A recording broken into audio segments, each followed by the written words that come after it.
Arkin, ang taba mo na. Arkin, pamangkin. Ang taba mo na. Uy, Arkin, pamangkin. Ang taba mo na. Napakasakit. OMG, Arkin, tumaba ka. Monster kill! Hindi pa nga ako nagkakwento ending ka kaagad. Ay, sorry boss.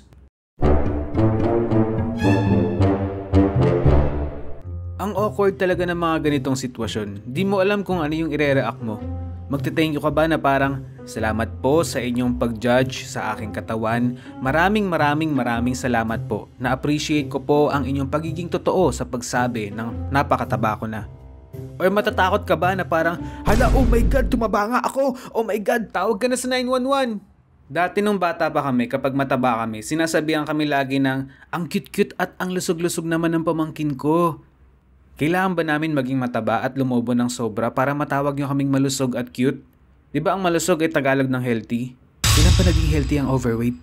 Ganyan kasi ang tingin sa amin dati nung bata pa kami. Kailangan malaman ka. Kaya yung mga napapanood nyo na animation ko katulad ng pagkainan. Yan. Doon yung makikita kung paano kami ispoilin ni Lola sa pagkain. At yun yung reason kung bakit kami lumulobo dati. Ganyan kasi talaga kaming matatanda, maski sa probinsya pinapakain kami ng madami ng lola namin.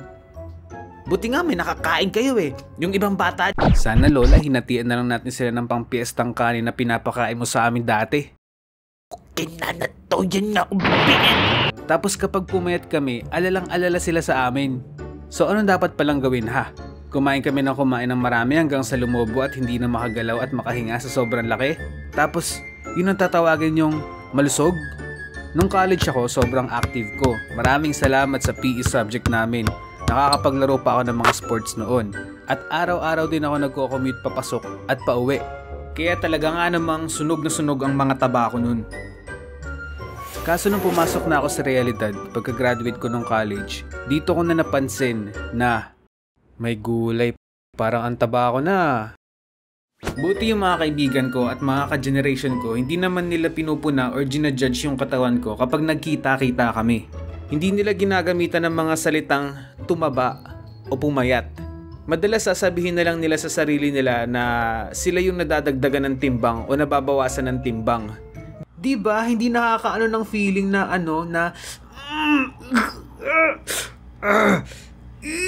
Siyempre kapag nag-share sila ng ganun, mapapashare ka na lang din Hindi tulad ng, ay pre, mama ko nga pala, nag-mall din sila. Uy Arkin, ikaw pala yan, kumusta? Tumaba ka. Thank you. Pero minsan alam nyo, kailangan din natin masampal ng katotohanan para magbago tayo saka mapansin natin na hindi na tama yung ginagawa natin sa buhay. Ano na naman yun Arkin?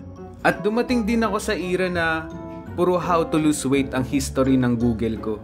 How to lose weight sa loob ng isang linggo, paano pumayat na mabilisan nang walang ginagawa, paano bumilis ang metabolism. Tapos minsan nagsasearch din ako ng mga healthy na pagkain na madali lang gawin. Yung katulad ng mga overnight oats, salad, at mga healthy snacks at alternative sa kanin. Pero ang diet ko lang naman ng mga ganyan tumatagal lang ng 2 days. Tas balik ulit sa normal. Yung ang dami-dami mong ni-research at niluto ng mga healthy na pagkain tapos hindi ka rin pala magtatagal sa ginawa mo. Ano yun? Waldas ng oras? Waldas ka boss? Waldas? Dami kong time At bilang isang tao din na minsan lang lumabas sa bahay at minsan lang suotin yung mga damit na pang-alis, damang-dama ko yung damit ko kapag sumisikip na sila. Alam mo yung pagsuot mo ng shorts na hindi na makadaan sa puwet mo? At kapag nasuot mo na, hindi ka naman makahinga ng maayos. Kaya minsan kapag ganito yung damit ko, buong araw naglalaro yung mga hangin sa tiyan ko. Tapos kapag nilabas ko sila, ang dami nagagalit. Ano ba yan? Ang baho naman! Pero kapag may mga pantalon naman ako na masikip, ay, easy lang yan. Kasi pwede namang buksan lang yung botones tapos lagyan ko ng perdible. Ayos na, makakahinga na ako ng maluwag. Ingat lang kasi baka matusok. Pero alam niyo yun, kapag hindi na talaga kaya, kailangan mo na lang talaga bumili ng bagong damit. At ito din yung masakit sa damdamin. Yung sa medium at large lang ako tumitingin dati. Ngayon, sa XL at 2XL na ako tumitingin. Tanda ko na. Ang taba ko na. Dumaan din ako sa bibili ako ng mas maliit na size na damit, umaasang papayat ako sa ganitong size. Ginagawa ko lang naman siyang motivational t-shirt para pag pumayat ako sa future, sa ako siya susuotin. Nung ginawa ko yun dati, araw-araw ko siyang nakikita sa aparador ko kada pipili ako ng susuotin ko. Ano, kailangan mo ba ako susuot? Hindi ko na nasuot kahit isang beses. Dadating na lang sa punto na umay na akong makita siya sa aparador ko at unti-unti nang nawawala yung purpose kung bakit ko binili yung damit na yun. Ganito mag-aksaya ng pera. Bumili ka ng damit na hindi kasya sa'yo. Sino bang gagawa nun? Ako lang. Kaya ang ending, ibibigay ko din sa mga pinsan ko na mas bata sa akin. Thank you, kuya. Pero wala naman masama kung ano yung shape ng katawan natin, no? Basta panatilihin lang natin na healthy at may regular tayo na exercise. Uy, ginagaslight yung sarili. Bakit? Totoo naman ah. Mas mahaba ang buhay ng tao kapag gumagalaw-galaw kumpara mo sa taong nakaupo lang buong araw. Katulad mo. Ikaw kanina ka pa. Sakali na kita dyan eh. Liga dito. Pero balik tayo sa simula.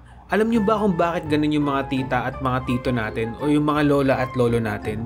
Hindi ko rin alam eh. Pero sa tingin ko, nasa generation din yun kung paano sila mag-start ng usapan. Sa generation kasi natin, iba ang nakasanayan nating kamustahan. Halimbawa na lang ako, kinamusta ko yung kaibigan ko. Syempre ang bungad ko ay, kamusta? Naglalaro ka pa rin ba ng video games? Dahil ganito ang nakasanayan namin at ganito ang mga ginagawa namin madalas. Siguro sa panahon nila, puro appearance yung pinag-uusapan nila. Dahil wala naman silang ibang pag-uusapan kundi yung mga nakikita nila at libangan nila nung panahon nila. Pero hindi naman lahat kasi may mga tao na nakakasabay sa pag-ikot ng mundo. Nagigets nyo ba yung point ko? So ikaw, pag naging tito or tita ka na, or sabihin nating isa ka na sa amin ngayon, ano sa tingin mo ang magandang conversation starter sa mga pamangkin mong kakakita mo pa lang after ng ilang taon mo siyang hindi nakita?